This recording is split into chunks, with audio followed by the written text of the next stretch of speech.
سجدہ اتنی بڑی قوت ہے، ہزاروں ایٹم بمبوں کے اندر وہ قوت نہیں ہے جو سجدے کے اندر طاقت رکھ رہی ہے۔ آج دنیا سے ہم ڈر رہے ہیں اس لیے کہ ہمارے سجدے چھن گئے ہیں، ہمارے سجدوں کی آبرو چھن گئی ہے، ہمارے سجدوں میں وہ حرارت اور گرمی نہیں رہی، وہ دقت اور وہ نرمی نہیں رہی۔ بدر کا میدان ہے، 1000 کا لشکر جرار مقابلے میں ہے، اور وہ پورے لاؤ لشکر کے ساتھ ناز و تفاخر کے اندر مسلمانوں کو ملیا میٹ کر دینے کے جذبوں سے دانت پیس رہے ہیں کہ آج مسلمانوں کو کچا چبا دیں گے۔ مسلمانوں کے ساتھ پاس صرف 8 تلواریں اور ان کے بطن میں کھانے کے لیے کچھ نہیں۔ جس کھجور کو چوس کے روزہ رکھتے ہیں اسی کھجور کو چوس کے روزہ افطار کرتے ہیں۔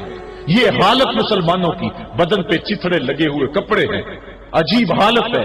پھر کون سا آسرا تھا جو مسلمانوں کے کام آیا؟ مصطفیٰ کریم نے مسجد عریش میں سجدے میں پیشانی جھکا دی۔ حضرت ابو بکر صدیق رضی اللہ تعالیٰ عنہ فرماتے ہیں میں حضور کے ساتھ تھا، ساری رات مصطفیٰ روتے رہے، آنکھوں میں آنسو ہیں، حضور کی چادر سر انور سے سلک کے حضور کے کندھوں پہ آ جاتی، پھر کندھوں سے پشت پہ آ جاتی، میں اٹھا کے حضور علیہ السلام کے سر پہ رکھتا اور کہتا حضور بس کرو۔ حضور بار بار روتے اور اللہ کی بارگاہ میں سجدے میں سر ڈال کر التجائیں کرتے۔ لفظ کیا تھے محبوب کی زبان پہ؟ آج تک ایسی ناز والی دعا کسی نے نہیں کی ہے جیسی دعا مصطفیٰ جان رحمت نے کی۔ مصطفیٰ کریم سجدے میں سر رکھا ہے اور کیا کہا؟ اللہم ان تہلک ہذہ العصابہ لم تعبد فی الارض ابدا۔ میرے مالک میں نہیں کہتا کہ ان لوگوں کو بچا لے، دیکھ میری زندگی کی کمائی یہی 313 ہے جو میں تیری چوکھٹ پہ لے کے حاضر ہو گیا ہوں۔ میری زندگی کا کل اثاثہ، میری زندگی کا کل سرمایہ کوہ ابو قبیس پہ کیے گئے درسوں کا نتیجہ، عکاظ کی منڈی کے اندر دیے گئے درسوں کا نتیجہ، اور ذی المجال کے میلے میں تیرے دین کی تبلیغ کا نتیجہ، طائف کے بازاروں میں پتھر کھا کھا کے جو تبلیغ کی اس کا نتیجہ، رستے میں گڑے، رستے میں بچتے ہوئے کانٹے، اور مکے کے بازاروں میں میرے بدن کے اوپر پڑتی ہوئی اوجریاں، میں نے پھر بھی تیرا کلمہ بلند کیا۔ میرے مالک میری پوری زندگی کا گداز، میری پوری زندگی کا سرمایہ، میری زندگی کے آنسو، میری زندگی کا رونا سینے حرم کے اندر کعبۃ اللہ کی چھاؤں میں سجدے کر کر کے، کوئی کبھی میں نے عمر مانگا، کبھی میں نے حمزہ مانگا، تیرے دین کے لیے میں نے جو ایک ایک کر کے تنکا جوڑا اور یہ چھوٹا سا گھونسلہ بنایا، یہ گھونسلہ اب بجلیوں کی زد میں ہے، کفار کی بجلیاں اس گھونسلے کو جلا دینا چاہتی ہیں۔ میرے مالک میں یہ نہیں کہتا کہ میرا یہ گھونسلہ اور میری یہ مٹھی بھر جماعت اور یہ چند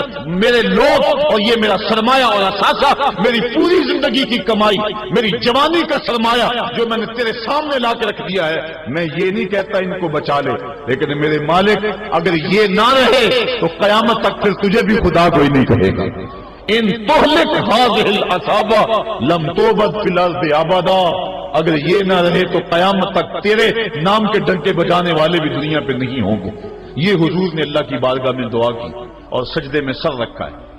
حضور علیہ السلام کی آنکھوں میں اشک جاری ہیں، سجدے سے قوت حاصل کی جا رہی ہے۔ دشمن کے مقابلے میں مصطفیٰ کریم سجدے میں سر رکھ کے اللہ سے آرزو کر رہے ہیں۔ حضرت سیدنا صدیق اکبر فرماتے ہیں اچانک حضور نے سر اٹھایا، میں خوش ہو گیا کہ حضور کے چہرے پہ مسکراہٹ تھی۔ حضور مسکراتے ہوئے فرمایا ابشر یا ابا بکر ھذا جبریل آخذ بعنان فرسہ، ابو بکر بشارت ہو، وہ جبریل اللہ کی مدد لے کر آ گئے۔ تو یہ سجدے تھے جن سجدوں نے ظالم اور جابر قوتوں کا منہ توڑ کے رکھ دیا۔ حضرت علی المرتضیٰ روایت کرتے ہیں رضی اللہ تعالیٰ عنہ، فرماتے ہیں میں نے ہاتھ میں تلوار تھامی اور میدان میں کود پڑا، میں نے کئی کافروں کو واسطے جہنم کیا، پھر پلٹ کے دیکھا کہ میں حضور کی زیارت کر لوں، لیکن مجھے حضور نظر نہ آئے۔ میں نے ڈھونڈا تو ایک سمت حضور نے پیشانی سجدے میں رکھی ہوئی تھی اور زبان پہ لفظ تھے یا حیو یا قیوم، یا حیو یا قیوم۔ حضور یہ پڑھتے جا رہے تھے، یا حیو یا قیوم کا وظیفہ پڑھتے جا رہے تھے اور سجدے میں پیشانی تھی حضور کی۔ میں پھر دوبارہ آیا اس سجدے سے جوش لے کر، اس سجدے سے گرمی اور حرارت لے کر، اور پھر دشمن کی صفوں میں کود گیا۔